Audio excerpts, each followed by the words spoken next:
We're breaking out the crystal ball to make some predictions about the accounting profession. This is the IssuesWatch podcast.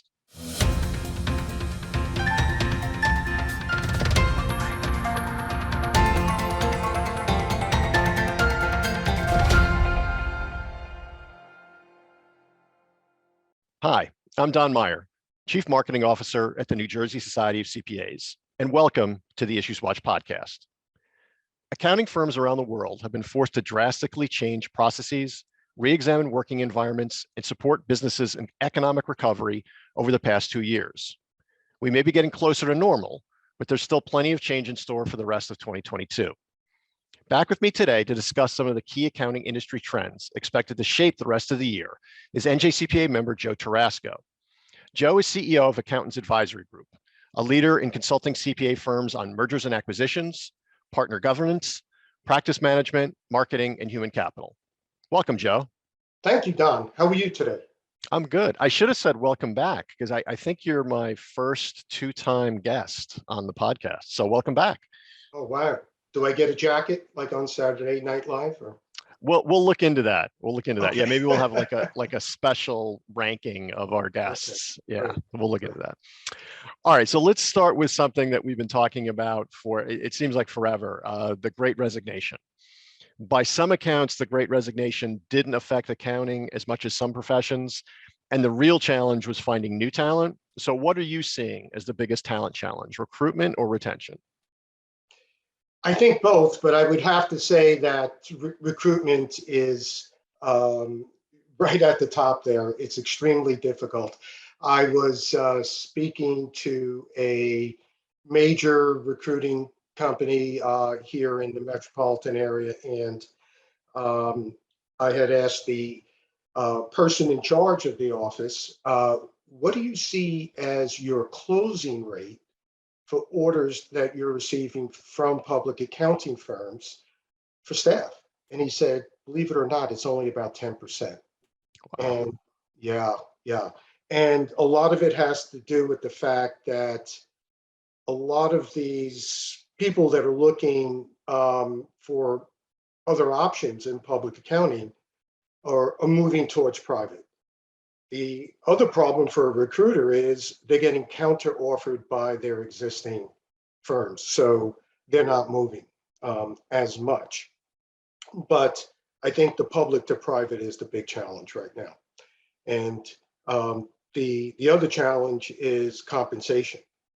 I can give you another war story. I had a client of mine call up. He had a senior tax manager. He thought that they were paying well at $200,000 and eventually left to go to another firm for a $300,000 compensation. Oh, yeah, not bad. Yeah.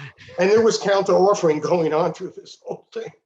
So, yeah. So, but certainly retention has its issues too. But look, you almost have a perfect storm here. You have a huge labor shortage. You have a huge demand for public accounting services. In the last 2 years, most accounting firms had their best years ever. Right. But this has put a lot of pressure on partners to do a lot more work than they've done in the past. So this is all part of the this whole crisis issue. Right. Now you mentioned a lot of movement from public to private, and you mentioned that one example of somebody getting a significant salary increase is, what do you think is the biggest driver? Is it money? Is it work-life balance? What do you think is driving people out of public into private? Yeah, I'd have to say first it's work-life balance, because I just had a situation. Actually, it was out of the area, and we had a couple of partners in an M&A situation that were reluctant to go along because of the brutal 2 years that they had at their current firms. And so the money wasn't all that important, and we're seeing that. On the other hand, you do have professionals out there that are taking advantage of this marketplace and are gaining significant compensation upswings like you've never seen before, which, by the way, is all part of this perfect storm because labor costs are going through the roof, which is going to affect profitability. Right now, we're seeing county firms being able to pass on these increases to clients because the clients are experiencing the same supply chain issue. But at some point in time, I think it's going to come to a head, and you could see clients starting to push back on the increased fees. Right. So let's keep talking about retention. Two areas where firms have evolved in order to be more competitive are flexible work schedules and skills training or upskilling. Are you seeing most firms pursuing these benefits to retain talent? Absolutely. Not only, and I would say number one is the flexible schedule. Depending, on the size of your firm and the culture and how leadership looks at coming back into the office as mandatory, these all play into it. The other, and when you talk about remote, it's not just remote for someone who is traveling to Clifton, but a lot of these New Jersey firms had to hire people outside of the area, anywhere in the country. Speaking to a managing partner a few weeks ago, right after April 18th, and he said that most of the people that they've hired are outside of the New Jersey area, all parts of the country. So it goes way beyond flexible work schedules. But certainly, firms have really reached out and are customizing compensation and benefit packages especially for high-level people that they either need to replace people who left or to grow. And that's part of the perfect storm. Here you have all this available work out there for public accounting firms, and they can't take it on. I mean, we actually see firms refusing work, and we also see firms just to avoid taking on the client, quoting crazy fees. And these potential clients are saying, okay, someone told me the other day that it was a job that was worth $50,000 and they quoted 125, and potential client says, when can you start? Right. Wow. So yeah, It's an interesting way to do business. Yeah, it's crazy. Yeah. We've never seen this before. Yeah. So when we spoke last time about mergers and acquisitions, one of the things you mentioned was that a lot of firms were looking to merge. One of the reasons was talent, but another reason was aging leadership. So they were looking to basically, in lieu of a succession plan, they merged with another firm, and that kind of hopefully took care of things. So, I mean, there have been thousands of words written and spoken about the aging accounting profession, and just as many words written and spoken about the need for every firm to have a succession plan. Have you seen any indication that the last 2 years have shocked firm leaders into acting on those succession plans? Not really. And the problem is when they sit down and they look at the number of people that they need and the high level talent, and for the last, it's not even the last 2 years. It's been the last probably 5+ years. The difficulty in recruiting this talent to put together a realistic succession plan, in many cases, just doesn't exist. So yeah, look, I'll be honest.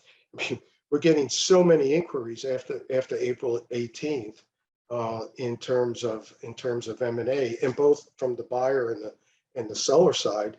But most of it is driven, from the staff crisis, which obviously affects succession plans. It's a huge challenge. So,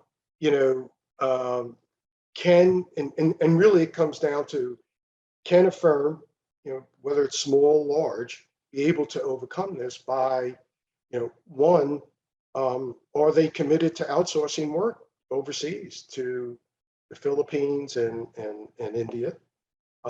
So I was quoted last week.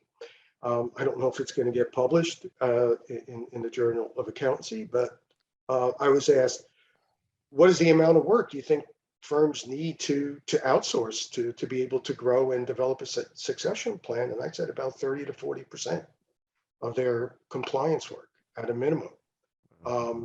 Can they hire in-house recruiters?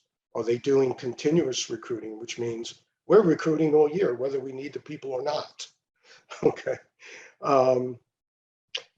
And can we also bring in lateral partner moves outside of M&A to help us with our succession plan? Because that's really, you don't necessarily need a merger, but you need partner talent to, if you don't have it in-house, to replace the partner talent that's exiting. Right. Yeah. We did, the society did a survey at the end of 2021, and we asked members, how have your goals changed from the beginning of 2021 to the end of 2021? And we had about 700 responses.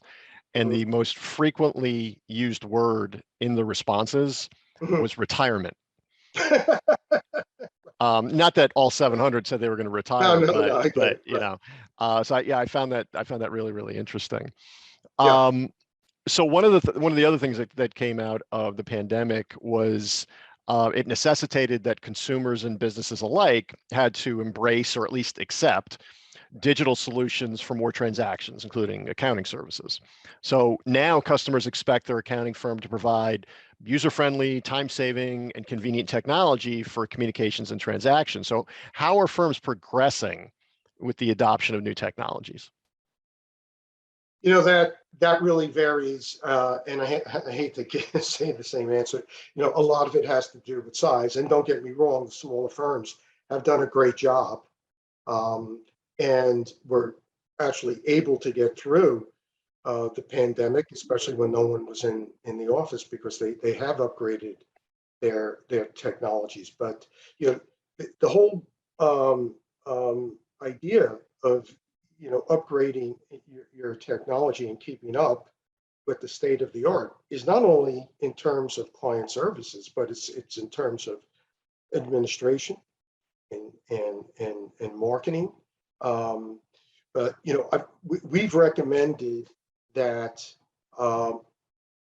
firms really bring in a high-end outside technology consultant to really review their systems, because there's just so many new softwares and products that are out there, that a lot of firms that don't go to a New Jersey State Society convention or an AICPA convention, they don't have the time or the resources in-house to keep up with all the latest changes. So I'm sorry to say it's sort of a mixed bag, but that's been driving a lot of mergers also, especially with the larger firms. On May 4th, there was an announcement that Markham merged in Friedman, and I'm not going to sit here and give you all the reasons that we think we feel are part of the criteria for taking that route. But it's certainly, technology had to play a big role, because the investments in technology are huge, and and that's part of the reason why private equity is coming in.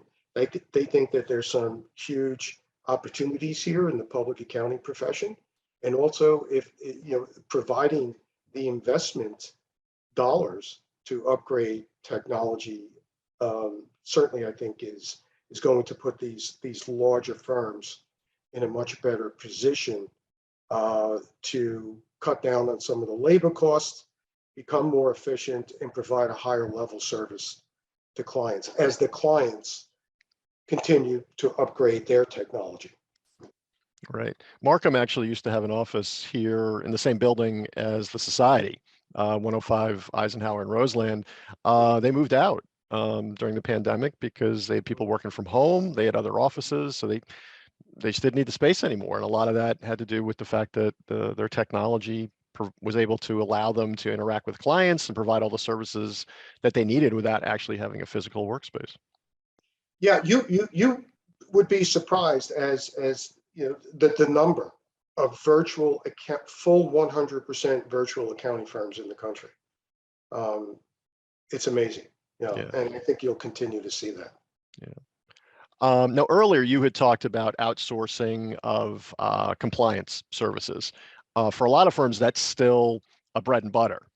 Even if it is 30 to 40% outsourced, it's still a bread and butter service. But a lot of firms are looking to become a little bit more balanced, and they're looking into advisory services. And technology certainly connected to serving those needs. So how can firms build their advisory practices without sacrificing their bread and butter services?